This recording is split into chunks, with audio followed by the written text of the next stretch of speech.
Slow down. You're going too fast. Oh, stop! Please stop! You're frightening me! Get out! Get out! Death Against the Odds by Michael McStay, with Stephen Thorne as Inspector Coleman and Joe Dunlop as Sergeant Astor, Phyllis Logan as Lady Penelope, James Warwick as Sir Harry Kelso, and Morag Hood as Annette Granger. One of the problems that I so often have to face as Sheriff Principal is that the police often fail to present a case properly. One of the problems that I have to face as a policeman is that the sheriffs often seem more intent on being social workers. Oh, now steady on, Ronnie. I don't want you patting villains on the head and telling them to be good little villains in future. I want them locked away for a good few years. I don't think anybody could accuse me of being over-lenient, Ronnie. Why will policemen talk shop all the time? Not just policemen, Margaret. Harry, you are becoming very boring. This concerns you, Penny. It concerns us all. But not now. Margaret has provided a beautiful meal. Yes, it was excellent. Thank you. What was it? I beg your pardon? I was joking, Harry. I've known times when he's been so deep in conversation over dinner that he hasn't noticed what he's eaten. Beef Wellington. Oh, well done. You're very quick to pour scorn on my obsession with law and order. I don't think I she was teasing, Harry. But you're the one who gets disproportionately upset about a break-in. Oh, any woman would Nothing feel was that taken. somebody in your house. That's the worst thing. Nothing doing there, I suppose, Ronnie? Not as far as I know. I suppose Inspector Coleman can't be concerned with petty crime. Harry. Oh, now I'm teasing, Penny. I'm afraid I have rather left it to my sergeant. I've been distracted by another rash of sheep rustling. Well, I didn't lose anything. However, mea culpa. I shall check on it tomorrow. You know, I don't really understand why a chap like you becomes a policeman in the first place. Oh, Harry, please don't start him on that. Now, would anybody like some more sweet? The meringue. Somebody has to do it. Cheese. Oh, no, thank you, Margaret. But why you, Ronnie? You've a first-rate education, you're comfortably off. More than comfortably off. Well, there's nothing that says that the copper has to be a Mr. Plod. In fact, in this high-tech age... Yes, but all the same. And I married money. Ronald. Well, I didn't mean to pry. Then please don't, darling. But when one thinks of a policeman... People rarely do think of policemen, until they need them. We have refuse disposal experts, I believe we now have to call them. To keep the rubbish off our streets, somebody has to keep the human rubbish off our streets. I'm going to serve coffee in the library. Excuse me for 5 minutes. Ronald. Yeah, I'll bring brandy and port through. Penny? Oh, I'll give you a hand. I had no idea of causing offence. Do you have a gift? My sergeant always complains that nobody loves a copper until they need one. Oh, surely not. It's true to say that most of the people I know best are Margaret's friends. Well, I hope you'd consider Penelope and myself. Yeah, but I met you through Margaret. You take my point. Well, I came to you after the break-in because you're a friend. Yeah, I'm sorry there hasn't been any progress. And Ronnie, how does a girl set about attracting her host's attention? Are you going to escort me to the library, or shall I try to find my own way there? Forgive me. Let me just get the brandy. Well, I accept that the likelihood of catching a couple of chances is pretty remote. I might forgive you when I have a large brandy in my hand and you promise to spend the rest of the evening telling me how fascinating you find As me. long as anything I say is not taken down. In any case, there was no real doubt. Oh, Harry. I deliberately didn't invite anybody else. I felt it's been so long since we saw you and Harry. Oh, so much better. And I hate those dinner parties where far too many people sit around. Oh, when the best conversations are happening at the other end of the table. And you've got the two most boring men at the party on either side of you.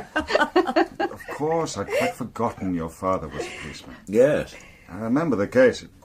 Dreadful business. It was at the time. Shot while investigating a break-in at a jeweller's. Today, the death of a copper makes a good front-page story for, 48 hours. In those days, the public outrage lasted until the man was caught, and then for weeks after that, while the hanging debate was resurrected. Well, the man was caught. Given up by the criminal fraternity. How do you mean? Well, those were the days when the real villains would never countenance guns. As for killing a copper... It took just 4 days before a series of tip-offs had given the police the killer, the gun, And the evidence. Good Lord. Will you have another? Oh, yes, thank you. It's a very fine Oh, brandy. Ronald, if you're offering more brandy, should I make more coffee? Oh, I should love some, Margaret. I assume I'm driving? You assume correctly, Penelope. Oh, dear. It's all right, Ronald. I'll get it. Is that the reason you became a policeman? No, not at all. Oh, very different now, I imagine. Are you two still talking shop? Yes, the man who killed my father had nowhere to hide. His own kind turned against him. But today, there's a sickening air of casual violence. A bunch of kids will kick an old lady unconscious with a 10-penny coin in her handbag. I'm afraid it's for you, Ronald. Sergeant Astor. Damn!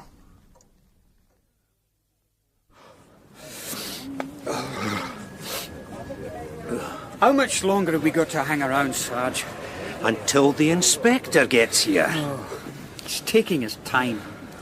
He's probably got lost. Aye. Along with forensic. Where are they?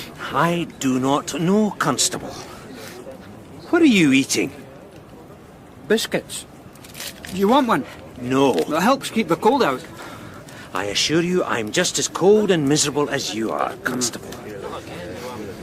And it's going to rain soon. In that case, we shall all be cold and miserable and wet. But we're still waiting for the inspector.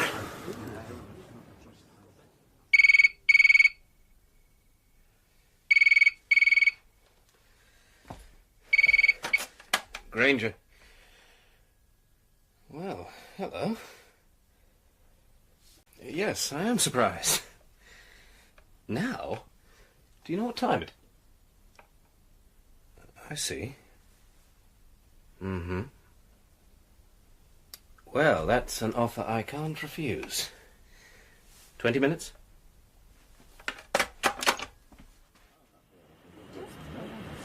Sarge! Thank the Lord for that. You reckon that's him? If it is the inspector, we still have to wait for forensic. And if it's forensic, we still have to wait for the inspector. Bloody hell. What was that, Constable? Nothing, Sarge. Good. It's a man's life in the modern force, Constable. There you are. Evening, Fred. Evening, sir. Got a bit lost. Miserable night. Especially when you've been hanging around for more than an hour. I hope I don't detect a note of tetchiness, Fred. Oh, I hope not, sir. Most unlike you. I had to wait for a car. Well, Margaret had a dinner party. I was in the middle of a very fine cognac when you called. I was in the middle of a pasty and a mug of cocoa. Thought it advisable not to drive myself. So, why have you dragged me out? Apart from bloody mindedness. Got a dead woman. Take a look. Suspicious circumstances? Possibly. Possibly? Fred, it was a Hennessy XO, 30 years old. Sounds nice. Now, what I'm saying is, couldn't you handle it yourself? And you know her, sir. You know the husband. Do I? Is that him? Oh, no, sir. That's the motorist who found the body. Got his statement, etc.? Yes, sir. All right, let him go home. Evening, sir. Good evening, Constable. What are you eating? Biscuits, sir. Biscuits? Aye. Helps keep out the cold. Does it? Get rid of them, Constable. And tell our friend there that he can go home. Yes, sir. All right for some.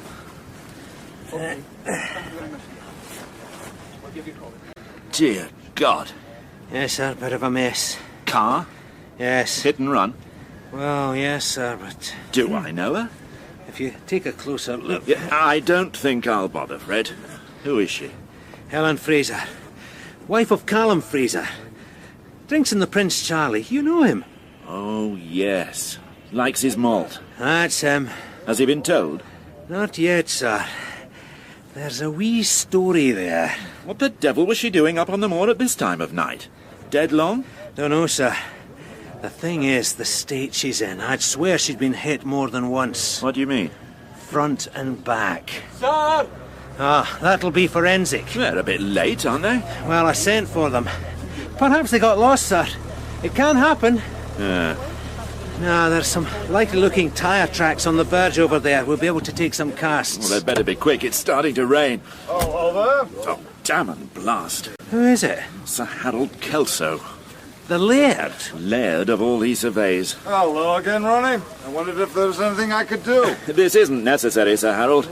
Dear. Is that the unfortunate... There's no need, Sir Harold. This is a matter for the police. My sergeant, and this is Sergeant Astor. Evening, sir. He made the call. Yes. He has everything under control. Possibly, but you're on my land. Merely thought I might be able to help. Might know her, one of my employees, perhaps. I don't think so. Let me have a look. She's in a bit of a mess, sir. Oh, I've got a strong stomach. Constable, get on the radio again. Find out where forensic are. Yes, sir. Could I have a word, Sir Harold? Yes? By your car.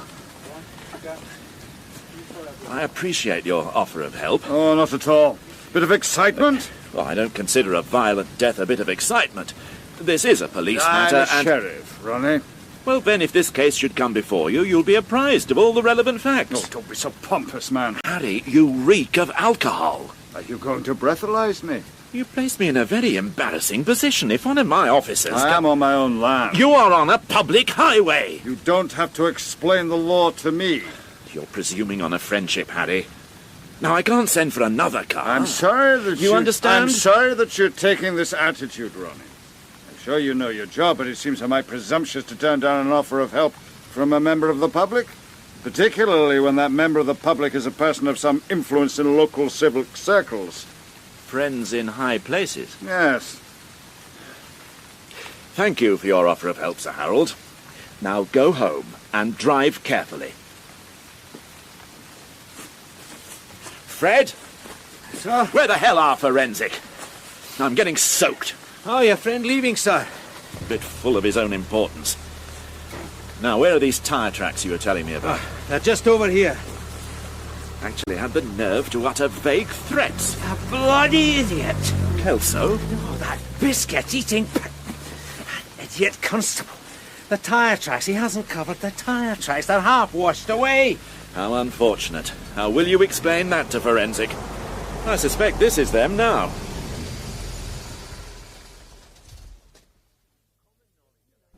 It's common knowledge around the pub. And a few nights back, Callum arrived in the bar, ordered a drink, and suddenly burst into tears. What? Through his sobbing, he tried to explain that his wife was having an affair. Which you knew. We also knew that Callum knew she was having an affair. And didn't give a damn as long as she was around to cook his meals and iron his shirts. Well, a man should have his priorities, right? But then he got around to the truth of the matter. It seemed that he'd just got his bank statement and discovered she's been forging his signature to his cheques. Good Lord. Well, he's a prudent man's Callum. His wife's affair was acceptable within certain limits, but the fact that he was paying for it as well... Oh, quite beyond the pale.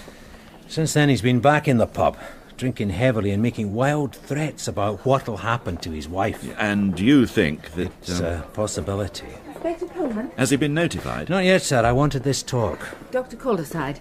Good evening, Doctor. Well, good morning. I'm sorry to have kept you waiting. I'm afraid your young woman through there is in one hell of a mess. That's why I'm here. Yes, of course. Foul play. You tell me, Doctor. Well, I haven't yet had a chance to do a full post-mortem, but it's clear that she has been hit more than once, certainly twice, maybe 3 times, before she lay down and died, as it were. That's what my sergeant said. And I'm certain that she was then run over yet again while she was lying on the ground. Yes. You don't sound very surprised. Oh, I've been a policeman a long time. Are you able to tell me at what stage of this terrible battering the poor woman actually died? I can't tell before I open her I eyes. need to be quite certain that she couldn't have been hit, for example, by any other passing car after the original accident. It's not as if she was found on Suckyhole Street, is it, sir? All right, Fred. The only alternative is that one hit-and-run driver had the same accident 3 times. Yes. Yes, I'm afraid we are looking at a particularly unpleasant murder. Could you get me an autopsy report as a matter of urgency, Doctor? Oh, yes, of course. Thanks very much for your help. Not at all. Right. Get round to the husband, Fred. Yank him out of bed and let's see what he has to say. No, sir. Well, let's not keep him waiting any longer. One way or another, he'll be expecting a call from us. You'll be going to the station? Oh, I don't think so, Fred. I'll leave you to soften him up. I'm cold and wet and just a little deflated. I think I shall go home and see if there's any brandy left. Oh, I'm sure Mrs. Coleman will have left you a dram, sir. Oh, I'm sure she has, Fred. She takes great care to indulge my little luxuries. And why not? After all, a Hennessy XO, 30 years old. Just come in, Sarge. Good. Got the morning report ready, Jackie? Have it on his desk in 5 minutes. Good, man. The sooner we get through it, the sooner I get my head down. Rough night. Duty, young Jackie. Morning, Fred. Morning, sir. Morning, Young, sir. Oh, yes. Well, how did it go, Fred? Very well indeed, sir. Still got him here. Oh, yes, sir. Booked and locked up. Booked. And locked up. You missed all the fun, sir. Callum Fraser. No problems. He was actually trying to clean his car down when we arrived. He'd been drinking. Didn't even pretend. Broke down as soon as he saw the uniforms. Well, what had he done? Just what we thought. Drove his wife up onto the moor in the late evening, then told her to get out. Drove the car straight at her. Took him 3 or 4 attempts to kill her, he's not sure. I can't understand why she didn't run off across the moor as soon as she realised what he was up to. Ah, she was probably a sport. Didn't want to spoil his fun. I'm sorry. But she would scarcely expect him to drive the car at her. And after the first blow, she'd be stunned, unable to think or move quickly. Ah, poor woman. Yes. Well, the excitement's over. What else do we have? Young should have the morning report. Come. Ah, Is that the... Morning report, sir. anything interesting? Usual stuff, sir. What is the usual stuff, young? Another outbreak of sheep rustling. Well, I thought that one was all sorted out. It's the Kendrick brothers. Is it, sir? Yes. How do you know? Oh, Fred. because it's always the Kendricks, Jackie. But we haven't got any evidence. Then go and get some evidence. Me, sir. You know where they live. The Strathallan estate, Jackie. The other side of the moor. We'll give you something to do with your day, Constable. Oh, yes. Thank you, sir. Check with me later, Jackie. He's not a bad lad, sir. He's a raving idiot. A disaster area. The occasional word of praise. When he might- does something praiseworthy, I shall be the first to recommend he be transferred somewhere where his talent can flourish. What else have we got? There's a couple of stolen cars. Somebody needing a lift home. They'll turn up in Glasgow. And a domestic. Oh, wife beating up her husband. He won't lay charges. Looks bad in the pub. Good grief, there's nothing there to occupy a constable. Whatever happened to major crime, Fred? Spoke too soon. This is it. Coleman? Good morning, sir. Yes, sir, of course. Is it a killing in Kilmore's, a massacre in Monkton? No, sir. Just going through the morning report. Another lacklustre day. Yes. Yes, sir. Superintendent Macaulay wants a word. At once. Sounds tetchy. This report, will I... When I get back. I was hoping to get my head down. Of course. Grab a cup of coffee, Fred. I won't be long. I don't want another cup of coffee. Thank you. I want a glass of sherry with the super. And then I want to get to bed. Well, I must say that all sounds very satisfactory. Sergeant Astor? Yes, sir. There's no possibility of a cock-up. What do you mean, sir? Well, you know, I mean, so many people, the press baying for our blood. The confession, all pucker? If I know Astor, recorded with a witness and repeated in front of a lawyer, no, sir, he'll have got it right. Good, good. I'll commend him from me.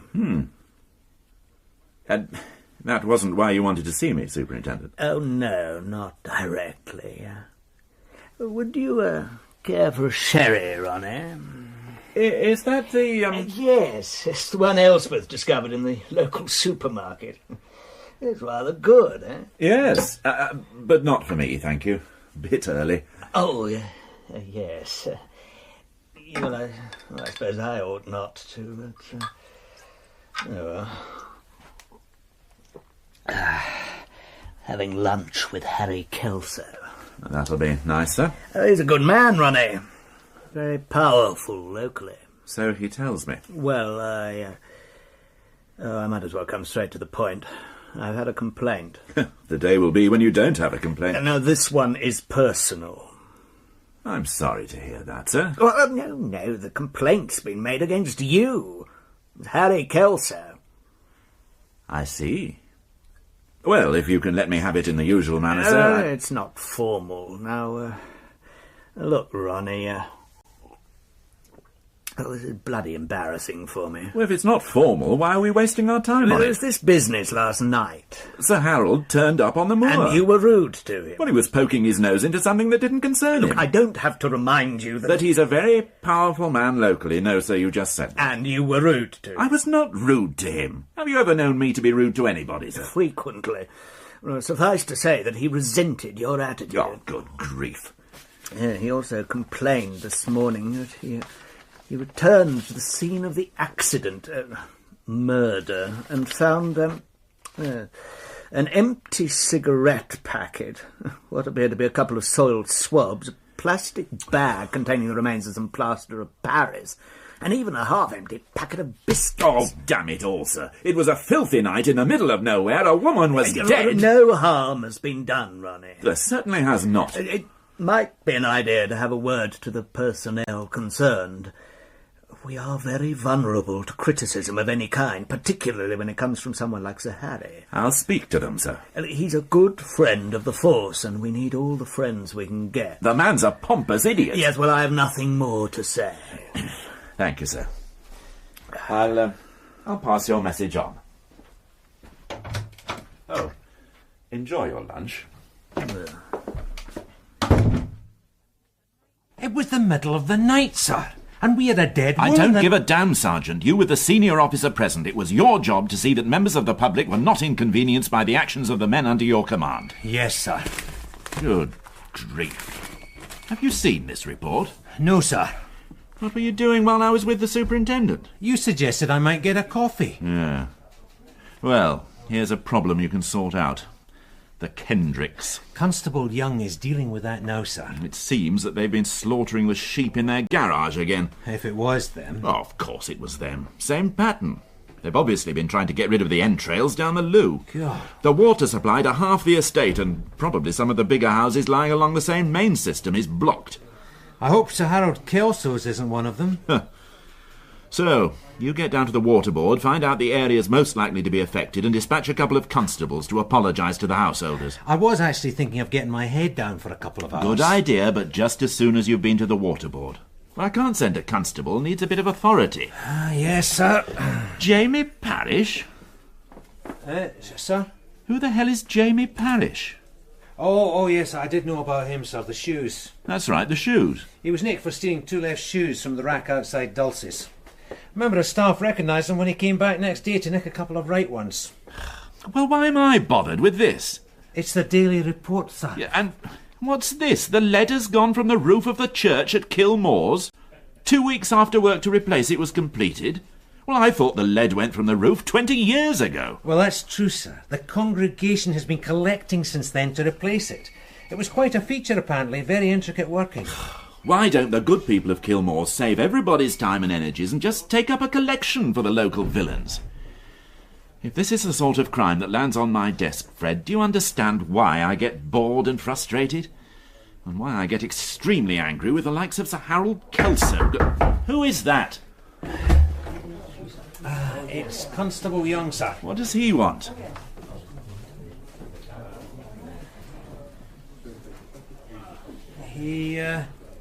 He's found a body, sir. Well, I told him to bring in the Kendricks. What does he mean he's found a body? Tell him to come in here. What do you mean you found a body? What sort of body? A dead one, sir. Well, what have you done with it? I've notified Sergeant Gregg, sir. I thought I'd better get back here and notify you personally. And who was it? I don't know, sir. And where was it? On Sir Harold Kelso's land. Oh, my God. I can't tell you an exact reference, sir, but you know the junction of 2 roads by Craigen. Well, one's only a track, really. No, I don't know, Constable. Sergeant Gregg knew it, sir. You've done well, Jackie. Been there a long time, I'd say, since last night. Rigor mortis. Heavily rained on. Since last night? Fred, you don't think... Sir? 2 bodies? It couldn't be possible that Fraser killed his wife and then, well, perhaps hit some other poor soul by accident on his way home. The hit-and-run business is that, sir. Oh, I shouldn't think so. Not unless he stopped, went back, and shot him with a 12-bore as well. The man's chest had been blown away.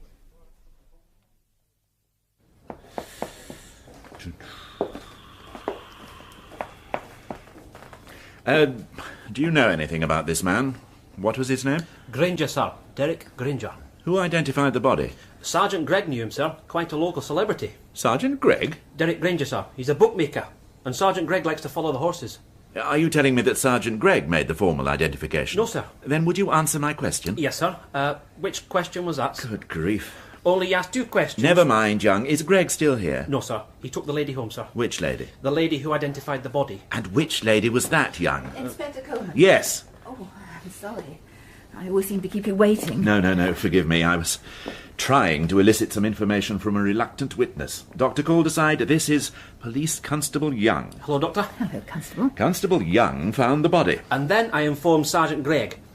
And he arranged for the body to be brought here and for Miss Farrell to identify the body. Who is Miss Farrell? Nancy Farrell, sir. Mr. Granger's secretary. I was going to tell you when Dr. Calderside... Thank you, Constable. She's a very capable young woman and very attractive. That wouldn't surprise me, Doctor. Granger had quite a reputation as a man for the ladies. Thank you, Constable. If I may ask 1 or 2 questions. Of course, sir.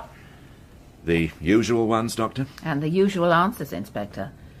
I'm not able to establish the time of death with any accuracy. The body had been on the moor anything up to 24 hours. Excuse me, sir. What is it, Constable? I might be able to help there. You see, it had been raining hard last night, but I noticed that the ground under the body was still dry. You moved the body? No, sir.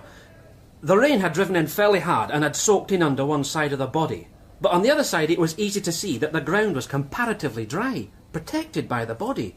I'm sure Sergeant Gregg will verify that. That would be of help in narrowing the time. If we could establish what time it started to rain. Oh, well done, Constable. Yes, I was up on the moor myself last night. I met up with Astor. It started to rain somewhere around midnight. That's a help. I suppose you have an alibi for the time before you met Sergeant Astor, sir?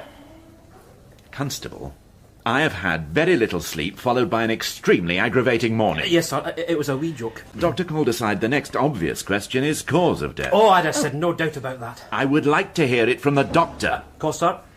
I understand the weapon was found lying next to the body. 12 bore, sir. Constable! Would you get me a cup of coffee? Oh, yes, sir. You'll find a canteen, too. I'll find it, Doctor. He's a bright young man. Yes, should go far, and indeed will do if I have anything to do with it. Now, the question I have to ask is, given the obvious cause of death, is there any question that it might have been an accident? No. The man had taken the blast full in the chest. Suicide? Impossible. And for the same reason. He would have to have had extremely long arms. Yes, I see. So it's murder. I would say so. 2 murders in 24 hours. Well, that's very exciting. I wonder what odds our bookmaker friend would have given against that happening. I'm very pleased for you, sir. Oh, come on, Fred. Only a few hours ago we were complaining about the lack of excitement. I think you were complaining rather more than me, sir. But this is the sort of thing that makes the job worthwhile. My lack of enthusiasm may have something to do with the fact that I still haven't managed to get any sleep. Oh, I am sorry. We'll make it an early night tonight. Now, Derek Granger. What do we know so far? Turf accountant. 43 years old. Well known among the social set on and off the racetrack. He's a high flyer, both financially and sexually. I think you'll have to explain that. Well, he makes his money primarily from off-course betting. Anything, No, not a sniff as far as we know. Quite the reverse. He puts a lot of his money back into racing. A great benefactor of local stables and the courses themselves, even south of the border. Really? Wherever he has betting shops, he makes sure the sport benefits locally. However, he's reported to have heavy investments in a variety of other interests. You've done a lot of work in a very short time. Most of it's Jackie here. Oh. No more than common knowledge, sir. Yes, well, I'm only interested in bookies when they get themselves killed. Now, what about this sexual high-flying? I take it we're not talking about the Mile High Club. What's that, sir? This is from Sergeant Gregg. Granger was renowned to be a sexual athlete of Olympic standard. But apart from the gossip, he was certainly photographed regularly with a variety of beautiful women on his arm. Well, so far his lifestyle seems highly commendable and rather enviable. Oh, you might have hit on the word, sir. Envy. A motive? Well, people don't kill from envy, do they?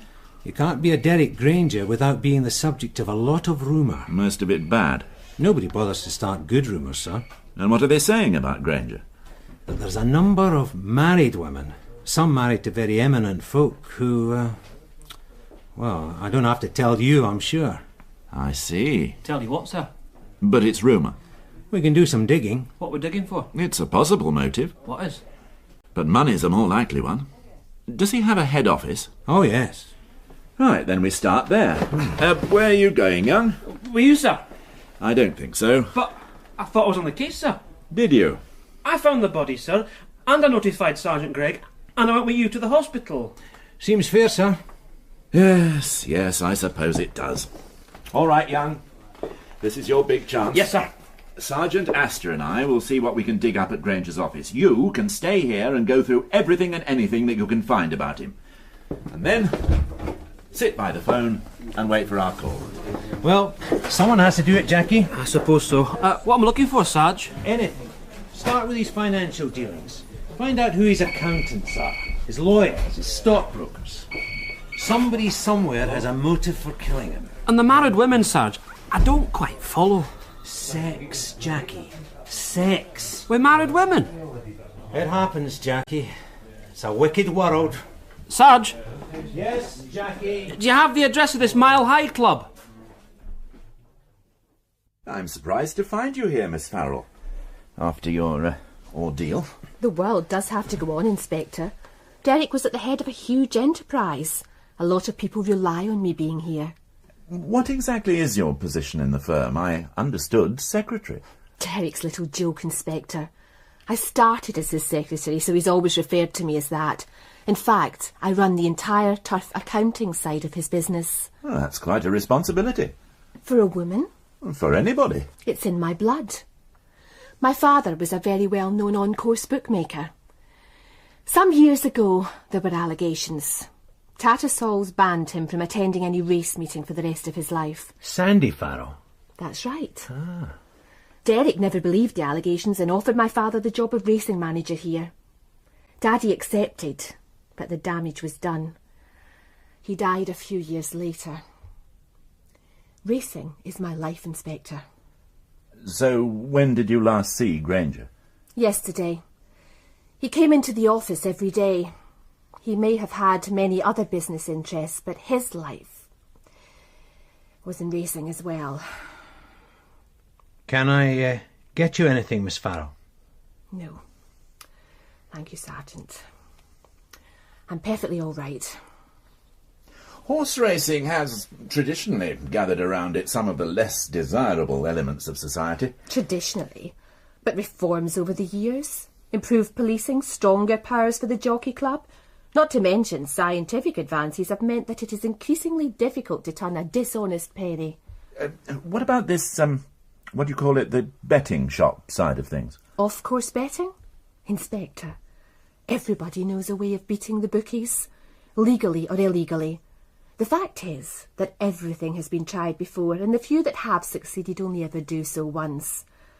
You'll never hear a bookmaker call gambling a mug's game. I understand Granger had quite a reputation with the ladies. Had he? Common knowledge, Miss Farrell. Is it relevant? Well, I'm looking for a motive. It's possible. Derek had immense charm. Coupled with his good looks and the power that his money gave him, it was a heady combination. Irresistible. Oh, yes. Once she had experienced the Granger method, the champagne flight, the box at Longchamp for the Arc de Triomphe, dinner at La Serre and the suite at the Georges V. No woman could resist.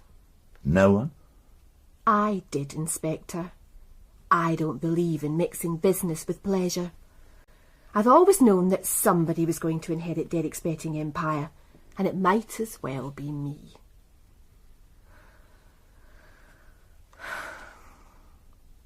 I suppose I have inherited that empire. You see, Derek loved racing and he loved women. He liked winning at both.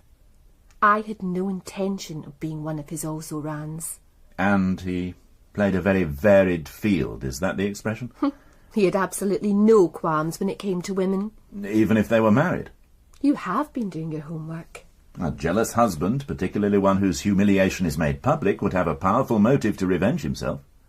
There were married women. Perhaps married to eminent men? Oh, Derek had class, Inspector. He didn't waste his time with scrubbers. I don't understand. What don't you understand, Sergeant? Oh, never mind. I just don't understand why a woman would allow herself to be... Animal attraction, Sergeant. The fact that a mare is already being covered doesn't necessarily prevent her encouraging the advances of a thoroughbred. Names? I suppose I could give you a couple. No more than you could find out for yourself. What about a jealous woman? No. You sound very sure. You never met Derek. No woman would destroy such a beautiful thing. Even if she knew it couldn't belong to her? Not while there was the remotest chance of her being able to possess it again. There is another line of investigation open. I'm sure there is, Sergeant. Money. The other prime motive. I suppose you're thinking of me? I apologise for my Sergeant, Miss Farrell. He has a very prosaic nature. I shall benefit substantially from Derek's death. I wasn't thinking... I was thinking about people that owed him money. Perhaps big money? Would there be people who... Yes. I hardly have to tell you that such information would be highly confidential. Yes, I hardly have to tell you that court orders are already being prepared that will enable me to inspect all Mr. Granger's books. Of course, Inspector. There is a short list of very large debtors. Those owing in excess of 100,000. Good grief. I will have that on your desk in a matter of hours. Fred? Sir? Sorry, sir. I was asking your opinion. Oh, my mind was away. I'm having some trouble staying awake. You're having trouble keeping your mind off that young lady. Oh, you know me, sir. Once bitten. Nonsense. That was the first time you've looked more than half awake since this morning. You could be arrested for the look in your eyes. She was rather spectacular. And cool. And efficient. So, what do you think? I think she's a bit strong for a sergeant's pay packet. I meant, what did you think about what she had to say? She didn't tell us much. There wasn't much point in you being there, Fred. Well, she was honest enough about having a motive. Well, we were going to find that out anyway. And she made it clear she had no romantic attachment to Granger herself. If we believe her. But she was honest enough about her reasons, and in being honest, she again emphasised the fact that she benefits from his death. So, you think that because she's beautiful, efficient and honest and is about to become very wealthy as a result of her employer's death, we should discount her from our inquiries? I'm just not going to jump to conclusions. I'm sure you're not, Fred. I'm sorry I asked. She had a point about a woman not killing him. Now there I agree. I'm not talking about Miss Farrell's half-baked theories. I'm thinking of the weapon. Women kill with knives or poison, maybe a small gun, but not a 12-bore. And where would she get hold of a 12-bore? I don't think we're going to get much further today, Fred. Perhaps you should get some sleep. Come. Oh, Constable Young, what can we do for you? I got these, sir, and the evening paper. Oh, let me see. On the front page, sir. Socialite brutally murdered. And this was delivered by special messenger. Well, that's one fact they've got right. And this is my report. Oh, yeah, I'll take those, Jackie. Good grief. What's that, sir? Sir Harold blasted Kelso sounding off on public morality again. Listen to this. These people must be made aware that driving a car after having consumed any alcohol puts innocent members of the public at risk. The hypocritical prig. Then he's handed out the maximum possible sentence to 2 young offenders. You can't criticise the man, sir. I could criticise his right to pontificate on a law which he happily ignores himself. What's that, sir? Oh, he really does make me very angry. Oh, in that case, this should interest you. What's that? A list of the people who owe Granger Turf Services more than £100,000. Sir Harold is into them for £100,360. My God. Miss Farrell's divided her list into 2 groups. Those who owe that sort of money and can continue to bet, and those on the stop list. Sir Harold's on the stop list. I see that. What's the stop list? Oh, just what it says, Jackie. A list of people who've exceeded their credit limits, or who for some other reason can no longer place bets with off-course bookmakers. Some surprising names. Yes. You might be right about looking at money as a motive. Well, some of the sums involved here might be worth killing for. You're not thinking... Oh, I'd like to. Depends how badly he needs 100,000. Oh, Constable Young has another wee nugget, sir. Derek Granger, man about town, leading socialite and darling of the fairer sex, was also a married man. Well. 11 years. Annette Granger, 41 years old, no children. Well done, Constable. The Sergeant Astor always says divine inspiration is one thing, but it doesn't produce as many results as the painstaking plod. Does he? Well, this is obviously your forte, Constable. So, take Miss Farrell's list and go through every name on it. Find out everything about them. In particular, I want to know how they can afford to lose such sums of money, and why Granger would continue to let them go on losing while others he stops. What exactly am I looking for, sir? No idea. With any luck, that's what you're going to tell me. I'll start right away. No, you won't, Constable. It's late. You won't find the access to the information you need at this time of night. Oh, we all need some time away from this. Tomorrow we'll see Granger's wife. And, I expect Miss Farrell is worth another visit. Oh, yes, sir. Get to bed, Sergeant. Right, sir. And, Sergeant. Sir? Sweet dreams.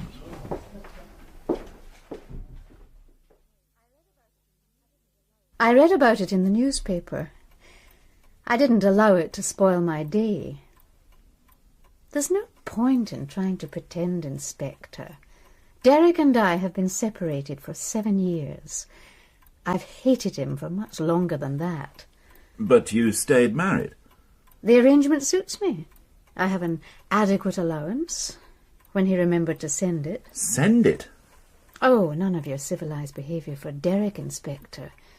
It would have been too impersonal to make out bank drafts or deal through my lawyer.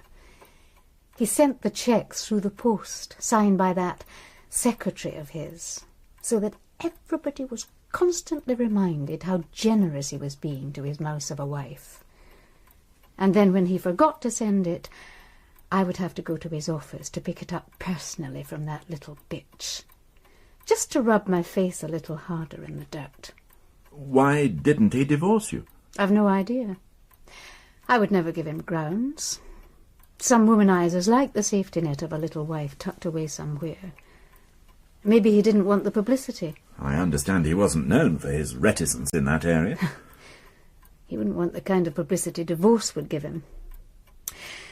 Anyway, it doesn't matter now, does it? I've won. Won? He's dead. No more worrying about financial settlements. No more humiliations. Another good reason for not divorcing him. I imagine I'll be a wealthy widow. I wouldn't know. Perhaps it's my turn to enjoy a little of the life he led.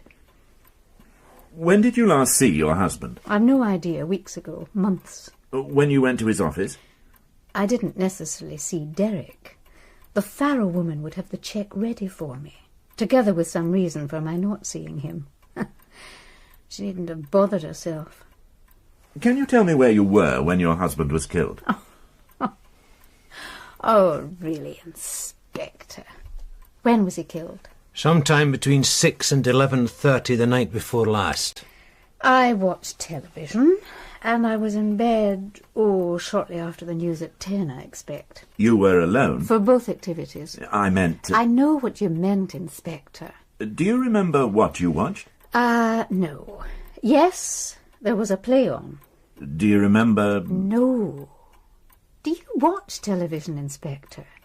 Do you remember what it was about afterwards? I don't watch much television. I don't have an alibi for the time you mentioned. Perhaps if I had killed my husband, I might have made sure I had one. I have to ask... Then I suggest you ask some of the tarts he flaunted round town. Even better, ask some of the women whose marriages he wrecked, or their husbands. Better still, ask that bitch that runs his office, the one he always goes back to when the current affair loses its excitement. Our inquiries will cover all the usual ground. It'll give me great pleasure to show her the door. If you haven't got her first.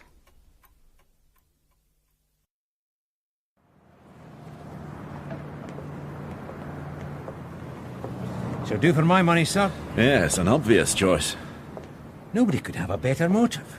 And she didn't disguise her dislike of her husband. Dislike is putting it mildly. The two strongest motives, hate and money. And she has no alibi. Which leaves method. Where did she get a 12-bore shotgun, Fred? And what's happening about that? I left that one with Constable Young. Well, let's get back to the office and find out how he's getting on. Come up with quite a lot there, sir. Good. Fingerprints first. Whose? Don't know, sir. Not on record. In any case, the killer would almost certainly have worn gloves. Constable, will you stop wagging your tail like a pleased puppy and tell me what you have to report? Get on with it, Jackie. I've traced the owner, sir. Have you? Well, not actually me. Young... Sorry, sir. It belongs to Sir Harold Kelso. Does it indeed? Are you sure? Yes, sir. Last registered owner. Well, there's a turn-up for the book. Yes. Then I'd better go and pay Sir Harold a visit. And you, Fred, you go and see Miss Farrell again, and find out if there's any connection between him and Granger other than a large debt. Right. Oh, will you be all right on your own? I'll manage, sir. Well, if you need me, just whistle. Sir? You know how to whistle, don't you? You just put your lips together and blow. What was that about, Sarge? Don't worry about it, Jackie. He wants to be Humphrey Bogart when he grows up. Somebody's obviously made an idiotic mistake. I doubt it, Sir Harold. Unless you've sold the gun and the new owner hasn't notified... Of course I haven't. Well, the problem's easily resolved. Yes. Yes, of course. Who is it? Penny, we're down here. Ronnie. How very nice. What brings you here? Business, I'm afraid, Penny. Just an inquiry. Ronnie seems to think I've mislaid a gun. Oh? You were just about to show me. Yes, this way.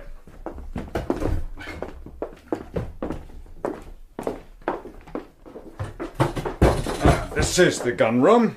Is that door always unlocked? I haven't got an arsenal here, Ronnie.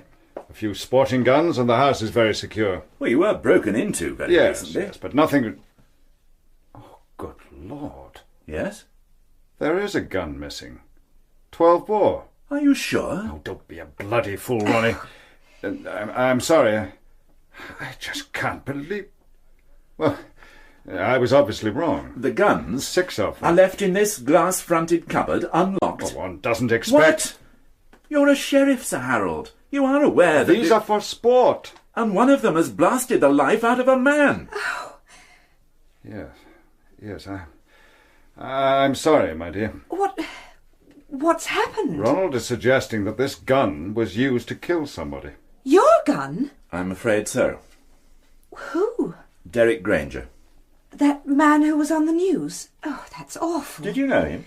No. Yes. I knew him. I did business with him. I don't think my wife... I don't think you met him, did you, Penny? No, I don't think so. He was a bookmaker. I think everybody knows of my interest in horse racing. Mr. Granger was, in fact, a great benefactor of the sport in Scotland. Oh, I think I might have met him. It's quite possible, my dear. It's not important. What is important is the gun that killed him. It belonged to you. What the hell is that supposed to mean? It's perfectly obvious what happened. Somebody stole the gun. Yes, when we were burgled. Well, you said nothing was taken. Well, obviously I didn't check. You have 6 guns in the house and you didn't check. These guns remain unused for months. They're oiled and put away until the season starts. I never give the damn things a thought for 8 months in the year. That's Peter's job. Peter? And my Gilly. And he doesn't need to give them much attention outside the season. He has his own gun for rabbits and other pests. It all seems very casual. Well, it isn't. You and I live in different worlds, Ronnie. Harry? I'm quite sure we do. Ammunition? No, kept in those drawers over there. Unlocked, I suppose? Of course they're not locked. And not much point in locking up the ammunition if you leave the guns unlocked. I don't like your attitude. I don't give a damn whether you like my attitude or not. I consider that to be criminal bloody negligence. And in the light of what's happened, you have a great deal to answer for. Ronnie, Harry doesn't mean... We're both a little shocked. Yes, well, we have to assume that the gun was taken during the break-in. Whether that was the sole purpose of the burglary, if nothing else was taken. The man was disturbed. Well, not by anybody in the house. By the dog. Ah. I assume you've made no progress there. Not to my knowledge. And now that we know that the gun was taken, we shall redouble our efforts. You mean it's taken this unfortunate man's death to galvanise you into some sort of action? Most of my time has been taken up with an outbreak of sheep rustling. What? However, I will send a man over to take your fingerprints. Oh! What are you talking about? Well, we shall need them for elimination purposes. But you already have them after the break-in. They will have been destroyed. Do you expect me to believe that?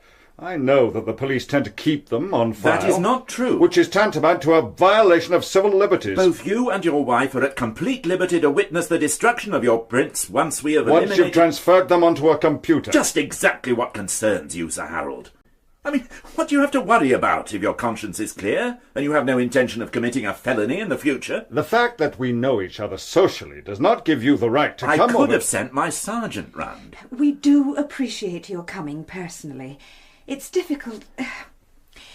It's not easy for us either. Yes, well, I have no more questions for the moment. I shall send somebody round, but you have my word that the prints will be destroyed. They will be. I shall see to that. Good grief. I don't think Derek has seen her in years, but he looked after her very well. The house is hers. The allowance was very generous. An allowance that she often had to ask you for. I don't comment on how people conduct their lives. You just do your job. I just do my job. Will you be doing it for much longer? What do you mean? Presumably Mrs. Granger will inherit the business. I don't think so. She thinks so. Oh, I can see how she would like that. You seem to know something that she doesn't. Or that I do, for that matter. Once again, Sergeant, I have to say that my job entails a great deal of confidentiality. Oh, come on, Miss Farrell. Let me say again that we're on a murder inquiry, and we're going to find out a lot of things you might prefer to remain confidential. In the meantime, if you can help the police in their inquiries... You're very persuasive. And stop playing bloody games. You're a very attractive woman, Miss Farrell, and I'm sure you're used to getting exactly what you want from people. But I'm used to getting what I want as well, and I don't appreciate being messed about. Perhaps I wasn't messing about. Why do you think Mrs. Granger won't inherit this business? Because Derek has made arrangements that on his death I should have the opportunity of buying the rest of the shares in it. The rest of them? I'm already a major shareholder. And Mrs. Granger will be wasting her time if she even considers contesting Derek's wishes. She's very well catered for. She will be a wealthy woman and she will continue to receive a share of the annual profits. You've seen Granger's will? Yes. We were very close. Mrs. Granger suggested you were more than close. Did she? She said he had affairs with many women, but that you were the one he always went back to. She has a nasty tongue. Did he always come back to you? When it suited me. You told the inspector you didn't mix business with pleasure. Derek was purely business. You did sleep with him. And it paid off. I got what I wanted. He no longer had any real interest in the work here. I have. I did not intend to see that dreary little wife of his inherit a concern that I had helped to build up and was running successfully. I see. You're not shocked, Sergeant? Sometimes a girl has to look after her own interests. I wasn't prepared to be another of Derek's affairs to be dropped when he got bored. I made the running. His rather flashy charm didn't appeal to me. I like a man to be a little more mature, a little more reliable. I like a steer. Sergeant. Yes. Well,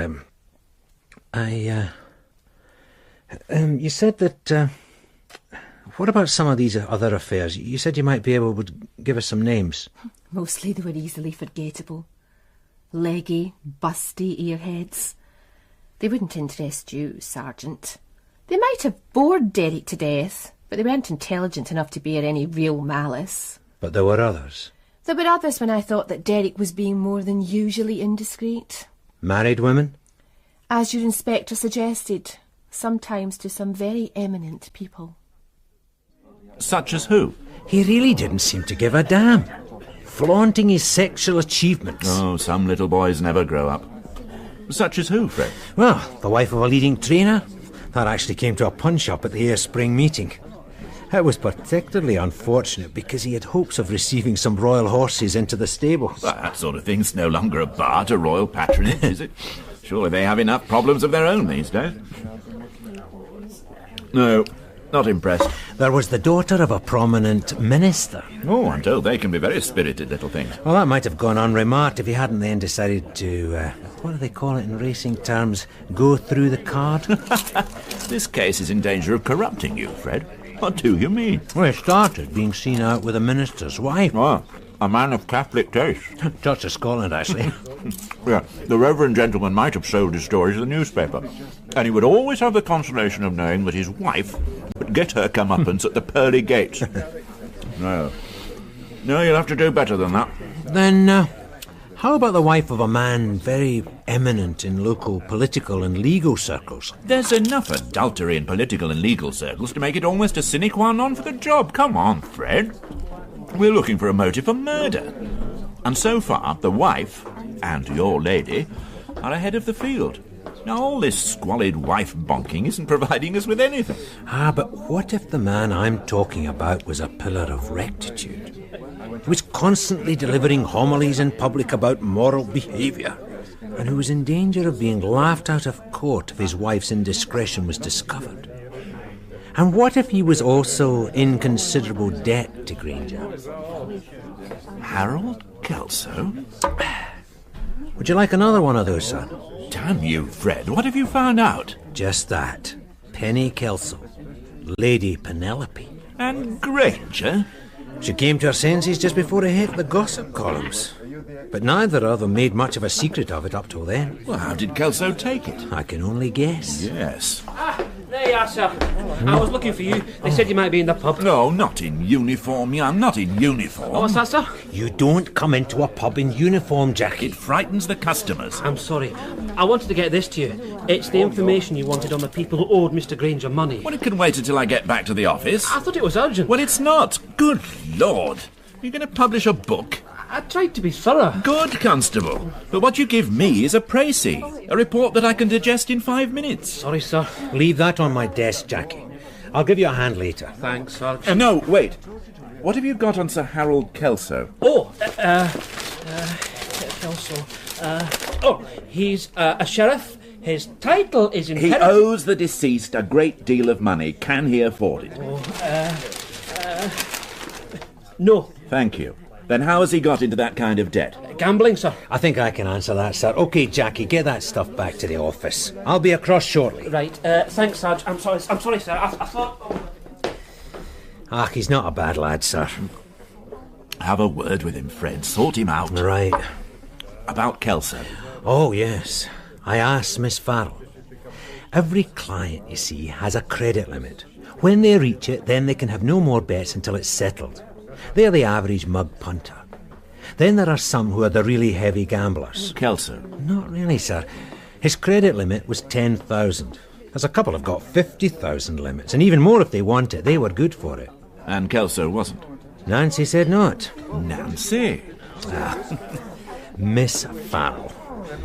She said that he'd reached a point where Kelso was not paying and was just doubling up his bets. It's a classic recipe for losing. Well, why did they let him get so far in over his head? I can think of two reasons. One, that he's a prominent figure and you don't want to offend a man like that. And secondly, it could give you a hold over him. Blackmail? I'm just putting a couple of ideas forward. But gambling debts are not enforceable in law. Well, if Granger chose to bring him before Tattersalls, he could be banned from the sport. I think I should have another word with him. He suddenly has a lot more questions to answer. All the same, I'd go a bit canny, sir. A bad man to have against you. What about the wife? You're right, Fred. Let's be thorough. Let's do it by your book. The wife first. Tomorrow morning. Which gives you time to get these in again.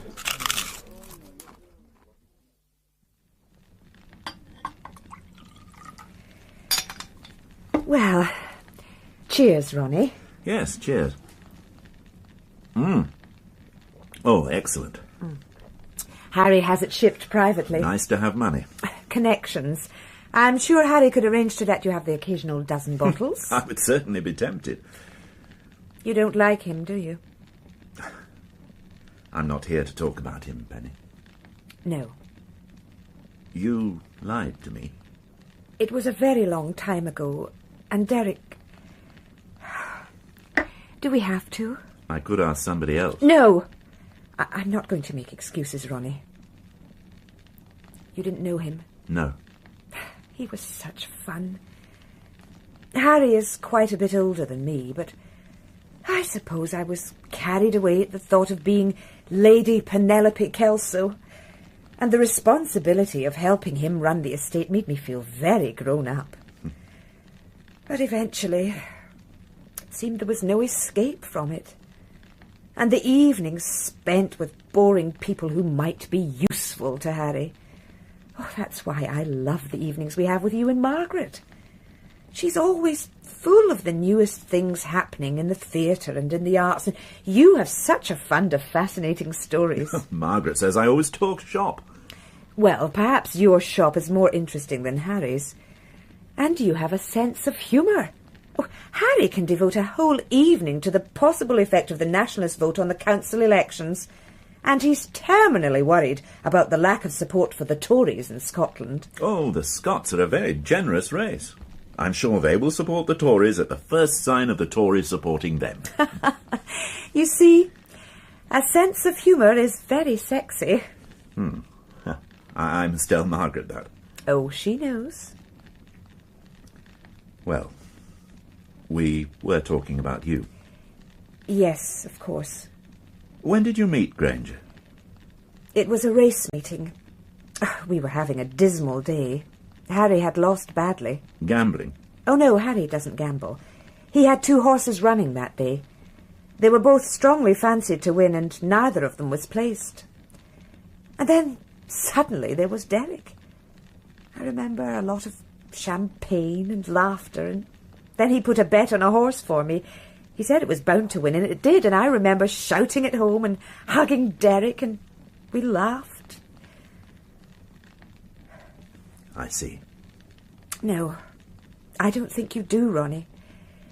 He was charming and attentive, and he offered a social and a sexual excitement that I'd always dreamed of. The affair just seemed to start very naturally, and it didn't seem at all wrong. You see, it depends sometimes how you look at things. Words are very important. Being unfaithful to Harry was all a bit of a lark, but adultery... It was adultery. It became more and more difficult to find opportunities. Oh, Derek didn't care, but I did. Somehow the excitement wore off. For you? Yes. It would have ended naturally. But? Harry found out. I see. How? Derek told him. Oh. He said he wanted to marry me, that he was in love with me, but... Oh, Harry needed me. And somehow it has made us much stronger. When was all this? More than a year ago. And you haven't seen him since? No. And Harry? I don't know. I suppose... He was very angry. I didn't realise the damage I was doing to him. I hurt him dreadfully. I've grown up a lot, Ronnie. And everybody lived happily ever after? Yes. Except Granger? Oh, poor Derek. Who killed him, Penny? Who would kill him? I have no idea. And who would try to implicate you? Me? Or Harry? The gun that killed him came from here. It was stolen. And then used to kill Granger. That's coincidence, surely. Anybody could have stolen the gun. Somebody could have stolen it to sell to somebody else. These things happen. Happenstance. What? Once is coincidence, Mr. Bond. Twice is happenstance. No, thank you for being so frank, Penny. I know it's been very painful for you. Thank you for being a friend. It's very difficult for coppers to have friends. But we are. I'd like to think so. You're jumping to conclusions, sir. But I'm right. She's protecting her husband. She could be protecting herself. Oh, look at it again, Fred. It all makes sense. What did your Miss Farrell say? She's not my Miss Farrell. Well, she's a pretty straight lady, wouldn't you say? Yes. She's a fairly tough nut, and she doesn't volunteer information, but when she says something, I reckon she means it. And she said no woman would have killed Granger. That's theory, sir. And the weapon used was a man's weapon. Theory? Will you stop interrupting? I'll do my best. The gun belonged to Kelso. Now, I find it unlikely that he would not know that a gun was missing after a break-in. And we've made no progress on that. I think we'll find that the whole thing was a put-up job to explain the loss of the gun. Now, hold on, sir. Let me finish. Nothing else was taken, because they were presumably disturbed by a dog. Now, proper villains know what they're doing. If they wanted to turn over the Kelso place, they would have coped with a dozy pooch. Now, you're not being logical, sir. Oh, all right, Fred, all right. Why not? If you're going to the trouble of faking a break-in in order to explain the loss of a gun, then you report the loss at once. Yes, all right. Let's assume that the break-in was genuine. But he used it later to explain the loss of the gun. Well, I suppose that's feasible. Well, it's more than feasible, and he's got the motive, revenge and money. There's over 100,000 involved, and he owes it to somebody who's had an affair with his wife. He still owes the money. But Nancy Farrell is not Derek Granger. She plays everything very close to her chest. She has nothing to gain by shopping Kelso. She can afford to wait for him to pay. He doesn't want his racing cronies to know about his gambling debts, and that's something else. Penny said he didn't gamble. Then she's wrong. Not necessarily. Suppose that money was some kind of payoff. Penny said that Granger was still in love with her. Maybe he took money to stay away.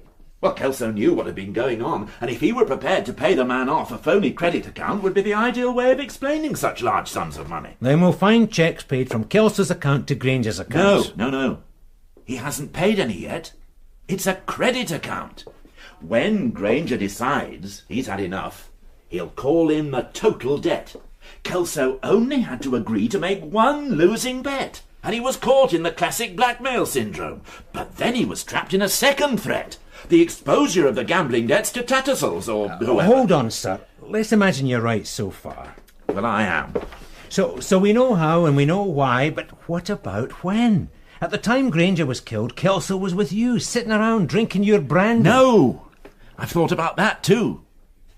I think we're dealing with a very cool customer. What did you call him? A pillar of rectitude? Did I?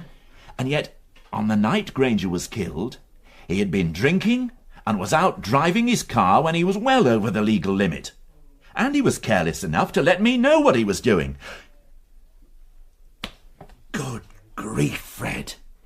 He made me his alibi. But you are his alibi, sir. No, he left the dinner party well before I did. I had to wait for a car. He had previously phoned Granger. No. He used the moment.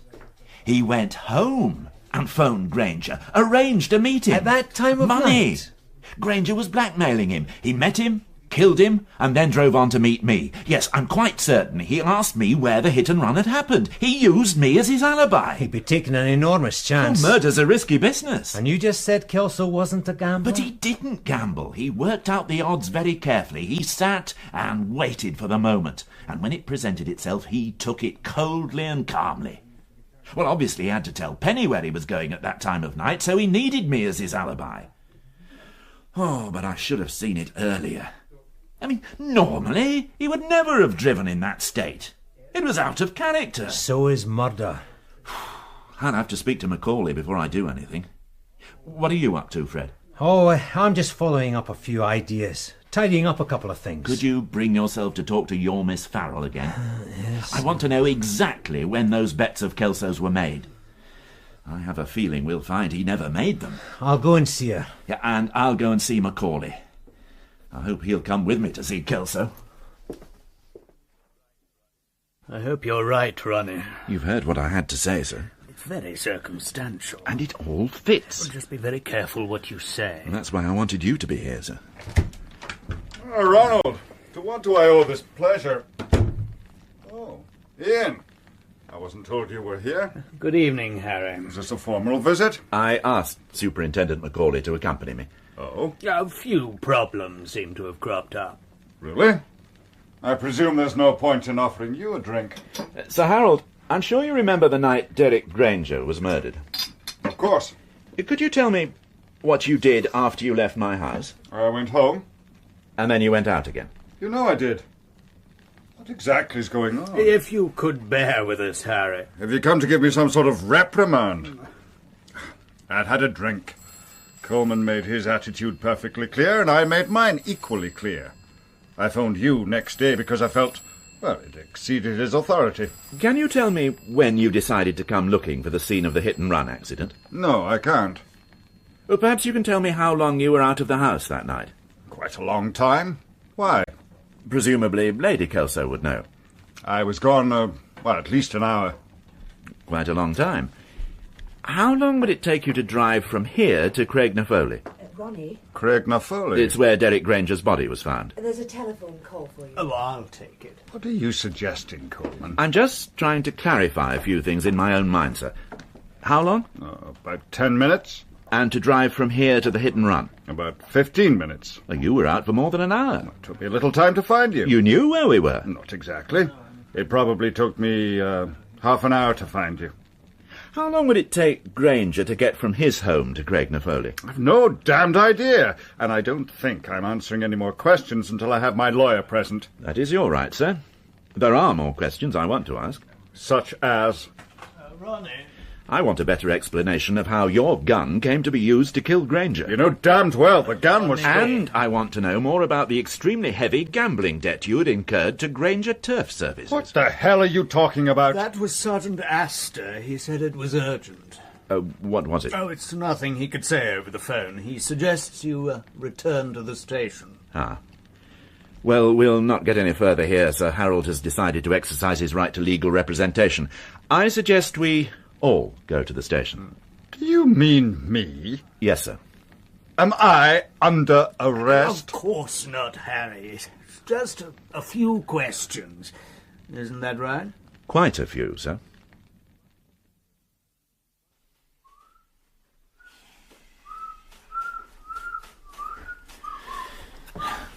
Why didn't you tell me any of this, Fred? Because I didn't know any of it until a couple of hours back. Pursuing your own lines of inquiry. Not exactly, sir. Just plodding along. Doing it by the book. You should have told me what you were up to. You were not in the mood to listen. You'd made your mind up. No question of error. No. Forensic haven't had time to type it up. But... Enough to make an arrest? Yes, sir. Oh, what a mess. Well, have to face it, I suppose. Come with me, Fred. Righto, sir.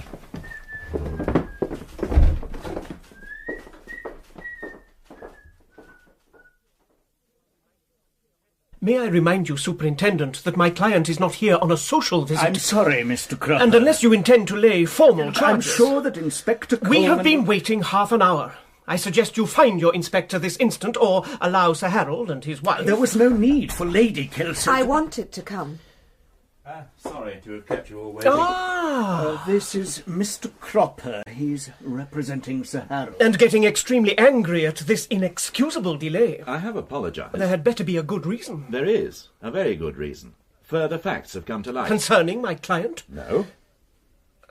Then may I assume that my client is not under arrest? It has never been suggested that Sir Harold... Sir Harold has been good enough to come to the station to help us with our inquiries into the death of Derek Granger. Oh, stop playing games, Inspector. I still have questions that require answers. Are you cautioning my client? Do shut up, Cropper.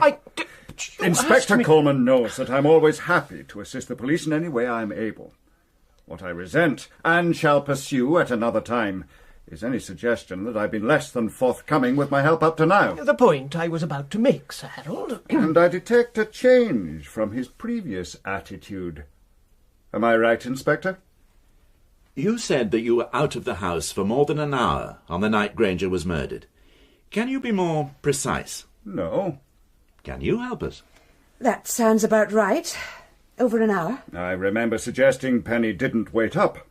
I didn't know exactly where the accident was. It might have been one of my employees. Yes. How well did you know Granger? Not at all. Only from the racecourse. Where did he live? I've no idea. You're sure? Of course I'm sure. In view of his association with your wife. What the hell do you mean by that? I told him, Harry. He knows. Damn and blast you, Coleman. Sir Harold, I wish you would take my advice. Let's get this over with, Cropper. Presumably, you do know where Granger lived? Yes. And how to contact him? Yes. Night or day? Yes. And how long it would take him to get from his home to Craignafoley? About half an hour. 20 minutes at night? Lady Penelope? About 20 minutes, would you say? What is going on? Inspector? I'll ask my sergeant to continue, sir. He's been doing the groundwork on this case. Sergeant Astor? Oh, yes, sir. I've been checking on dry cleaning establishments, sir. On what? The Federation of Dry Cleaners, the professional body, they're very helpful. I gave them a number of photos. They distributed them throughout all the shops in the area. What photographs are these, Sergeant? It was just a precaution, sir, normal procedure. You see, it struck me that whoever had fired the shotgun on the night in question would need to get rid of the powder burns from their clothing. They would either destroy it or perhaps have it cleaned. And what have you come up with, Sergeant? Well, the photographs weren't necessary, as it turned out. Lady Kelso used her own name when she took a raincoat, a sweater and a dress to the brand new dry cleaning and repair. What the hell are you talking about? Forensic have told me their findings. They're typing up a full report. Penny? I also went to Granger Turf Services and spoke to Miss Nancy Farrell. She reluctantly confirmed the fact that the Kelso account had been stopped with debts of more than £100,000. What? Upon investigation, she ascertained that the wages had been made by... What the bloody hell are you talking about, Sir man? Harold. She ascertained that the wages had been made in the name of Lady Kelso. What is going on? There were relatively few wagers made. He let me double up. It just seemed like fun. Lady Kelso, I must advise you... Are you telling me? Sir? Oh, yes, thank you, Sergeant. Penelope Kelso, I am arresting you on suspicion of the murder of Derek Apsley Granger on the night... Do not say anything at this moment. Stop it, all of you. I should warn you that you're not obliged to say anything. It's all right, Ronnie. It's all right. Do you mean that you owed that man money? Used my name? I also killed him, Harry. Which bothers you most? I must insist that that last remark be treated in the light of extreme emotional stress. Oh, you are a nincompoop, Cropper. And should be disregarded. Why do you employ such idiots, Harry? There's one other thing, but... My sergeant had the presence of mind to ask the man who found that unfortunate woman's body whether he'd seen any other cars on the moor that night. On his way home, he saw the Land Rover belonging to Granger, and he saw a light green saloon car parked next to it. Lady Kelso, I believe you own a light green saloon car? I was afraid he might have seen us. He remembers thinking it was a bad night for a lover's tryst. What happens now, Ronnie? Forensic will give your car a going over. I mean, to me. Well, of course, you will... This is absolute nonsense. Macaulay, I hold you responsible for this prefabricated rubbish. Superintendent, this is all highly irregular. Lady Kelso has been advised of her rights. You don't have to say anything else. Still being a perfect gentleman, Ronnie. Derek was never that. But he was so exciting. I did try to be a good wife to you, Harry. Oh, we've been through all that. It's our private business, Penny. Not anymore. Not anymore. Eh, Ronnie? He got tired of me. Penny. It wasn't the way I told you, Ronnie. I thought I was going to marry him, and he just laughed and told me he was already married. I didn't know it was possible to love anybody so much. And he got bored with me. And then there was the money, but that was only a game. It wasn't real money.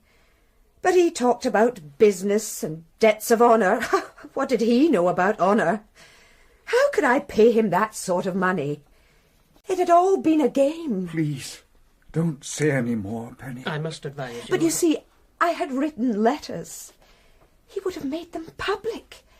I would have been left with nothing. We would have survived. Would we?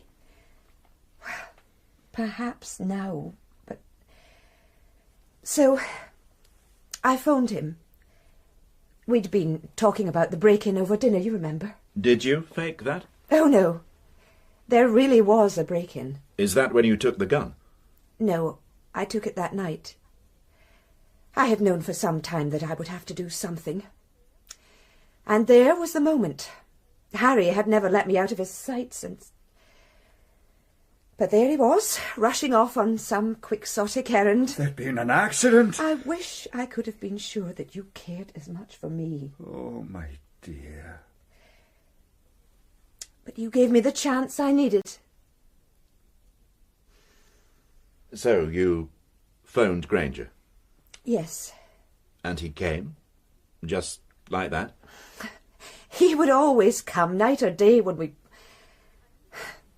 I knew he would come for his money. He still cared about that. And you took the gun? I would have been left with nothing. No Derek, no Harry. Will I be able to go home? There are things I will need. I'll arrange that. Lady Kelso, if you will go with the sergeant, formal charges will be laid. Mr. Cropper, I suggest... Yes, of course. You haven't heard the last of this, Macaulay. This man, he has carried out a personal vendetta. He has harassed me and has tricked my wife. You haven't heard the last of this.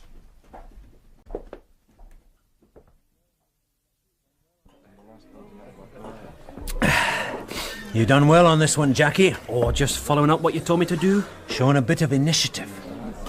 Inspector Coleman can't ignore what you've done on this one. He doesn't like me, does he? The inspector? I seem to make him angry. No. He was saying just yesterday that you... what was it he said? He thought you were wasted in the police force. Did he? Mm-hmm. Can I freshen your glass, Sarge? And you've got all the right instincts. Same again? Yeah. Do you think he'd recommend me for a transfer? I'm sure he would. To CID? You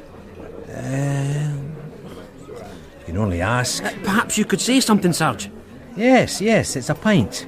Oh, right. Funny how things work out, isn't it? A wee thing like that Lady Kelso.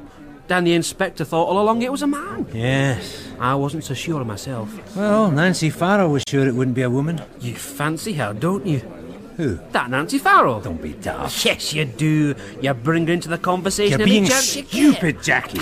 Don't think so. That's one of the reasons the inspector gets so angry with you. But you just said... when you say daft things like that, he gets angry. I'm sorry, I don't mean... I mean, it doesn't matter to me. Just that you said that Nancy Yes, Farrow... I know what I said. Are you going to get that drink in or you know?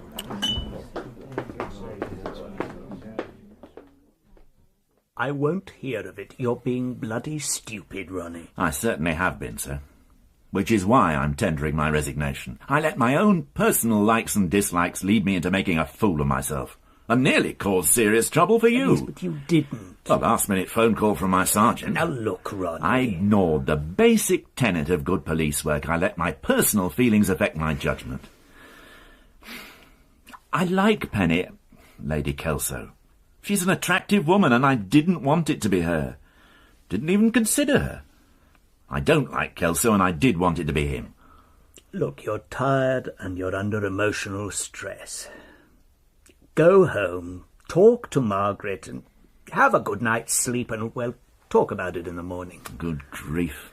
The number of times I've lectured my sergeant about coppers and having friends. Ronnie, I am not accepting your resignation. Is that clear? What you want to do about it tomorrow is your business. Now go and get yourself a large malt. My last bus goes in a minute. What makes you think I could afford a woman like Nancy Farrow? I wouldn't know anything about that, Sarge. I mean, on a sergeant's pay packet. I ought to be going home. No. We'll have another of these. Do you think you... Now, don't you start that, Jackie. I'll tell you when I've had enough. The inspector's just come in. I think I'd better be on my way. Stand your ground, Jackie. I'm going to tell him what you said. There you are, Fred. Thought I might find you across here. I've knocked off for the night, sir. I'm owed a night's sleep. Quite right. Young. Jackie Young, isn't it? Yes, sir. What do you have, sir? Call me Ronald. Sir? I'm starting a new life, Fred. As a civilian. Is everything all right, sir? No. No, it's not. Oh, we'll discuss it over a jar. You know, Fred, I think this is the beginning of a beautiful friendship.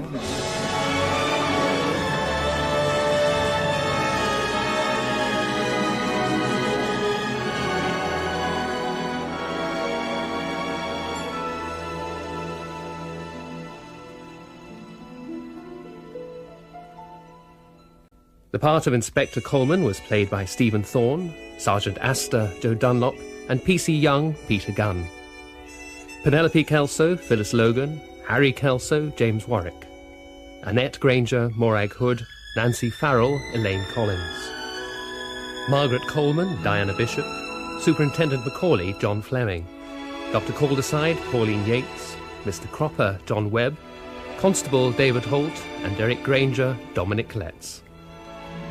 Death Against the Odds was written by Michael McStay and directed by Jane Morgan.